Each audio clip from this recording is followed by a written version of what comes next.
Un magazine qui permet à ses lecteurs de découvrir les quatre coins de la planète à travers lui. Le mot exploration prend tout son sens. National Geographic fête cette année ses 135 ans d'existence. Pour ce magazine, y a-t-il encore des endroits inexplorés? Eh bien, on pose la question à notre invité Frédéric Valois, directeur de l'édition française de National Geographic. Bonjour et merci d'être avec nous. Tout d'abord, quand et comment est né le magazine National Geographic? Vous l'avez dit, National Geographic fête cette année ses 135 ans. Donc est né à Washington en 1888 par un petit cercle de scientifiques, explorateurs, universitaires. Et l'ambition, c'était de diffuser la connaissance géographique tout en œuvrant à la préservation des ressources naturelles. Et on l'a dans le mantra du magazine qui est plus l'humanité comprend la planète, plus elle la protège. Et selon vous, quelle est la une la plus célèbre du magazine? Je pense que les téléspectateurs la connaîtront sûrement. C'est cette une avec une jeune Afghane aux yeux verts, Sharbat Ghula, qui avait été photographiée en 1984 par un photographe américain, Steve McCurry. Et qui est devenu un peu le visage des populations déplacées, puisque cette jeune Afghane avait été contrainte de quitter l'Afghanistan, alors envahi par l'Union soviétique. Alors, au-delà de cette photo qui a fait le tour du monde, selon vous, personnellement, quelle est la une qui vous a le plus marqué? Moi, j'aime beaucoup une assez récente de National Geographic, qui est une une sur la pollution plastique, qui s'appelle Planète hors plastique. C'est une qui a à peu près 5 ans. Et qui montre un iceberg, comme on le voit là, avec sur la partie émergée, donc un vrai iceberg, et sur la partie immergée, un sac plastique. Et c'est un sujet qui est aujourd'hui d'actualité. On l'a vu à Paris il y a quelques mois. Il y a eu des négociations internationales pour, à terme, créer un traité sur la pollution plastique. On estime qu'il y aura, d'ici 2050, plus de plastique que de poissons dans l'océan. Donc c'est devenu un véritable sujet d'environnement et de santé publique. Cela fait donc 135 ans que votre magazine explore le monde. Le numéro d'octobre 2023... L'espace ne se déroule pas sur Terre. Vous nous emmenez dans l'espace avec un numéro intitulé Espace, la nouvelle Odyssée. Pourquoi vous nous faites quitter la Terre ? Eh bien, on a décidé de traiter de l'espace parce que l'espace est dans l'actualité, là, depuis quelques années, est revenu en force dans l'actualité.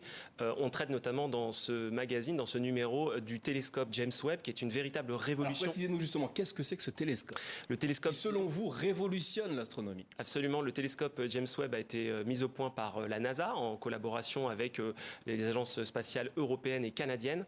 Et donc, c'est aujourd'hui le télescope qui permet de sonder quasiment les recoins de l'univers avec une précision et une puissance qu'aucun autre télescope par le passé n'a réussi à faire. Donc on va en apprendre beaucoup plus sur d'autres galaxies, d'autres étoiles, d'autres astres et surtout peut-être de comprendre comment se sont formées les premières planètes et les premières galaxies après le Big Bang. Ce télescope a déjà envoyé quelques images, si je ne m'abuse. Qu'est-ce qu'on a appris? On a appris déjà, on a choisi par exemple sur la couverture de montrer la nébuleuse de la Tarentule qui est une région où se forment de manière extrêmement active et lumineuse les étoiles. Et donc, on commence déjà à découvrir des endroits inexplorés de notre galaxie, mais aussi d'autres galaxies, puisque notre galaxie n'est qu'une parmi des milliards. Et donc, nous n'en sommes encore qu'au début de l'exploration spatiale. Le télescope James Webb doit permettre justement de progresser dans l'observation des astres. Alors en explorant ce nouveau numéro, on découvre également que Brian May, cofondateur du légendaire groupe Queen avec Freddie Mercury, est consultant à la NASA. Expliquez-nous. Et oui, comme quoi on peut être une star de la musique et une star de la science. Il se trouve que Brian May, effectivement, est cofondateur du groupe Queen, célèbre guitariste, mais il est aussi un célèbre astrophysicien. Il a notamment soutenu un doctorat sur le sujet. Il continue donc à collaborer avec la NASA. Il a même écrit et produit une chanson il y a quelques années en hommage à une sonde qui était allée explorer Jupiter et même au-delà, qui s'appelle New Horizons, et donc qui est un hommage aussi rendu à cet exploit spatial. Alors ce mois-ci, National Geographic revient également sur un très ambitieux projet d'exploration, la Lune.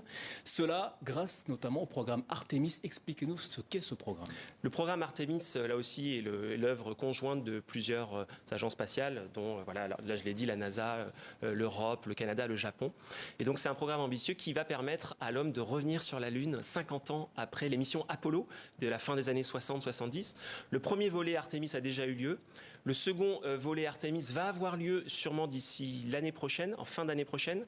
Il va emmener 4 astronautes pour orbiter autour de la Lune. Et puis il y aura un troisième volet, pas avant 2025, où 4 astronautes vont à l'UNIR cette fois. Et Thomas Pesquet fait partie des candidats et des prétendants pour cette mission. Eh bien, on espère que ça fera peut-être la une de National Geographic dans les prochaines années. Frédéric Valois, merci d'être venu nous parler de ce nouveau numéro de National Geographic. À noter qu'une exposition photo de National Geographic est actuellement visible sur les grilles du Palais de Luxembourg à Paris. Et pour nos téléspectateurs qui souhaiteraient aller au-delà, notamment vers l'infini et l'au-delà, ne manquez pas le nouveau numéro de National Geographic d'octobre 2023. Frédéric Valois, merci à vous. Merci. C'est une des principales informations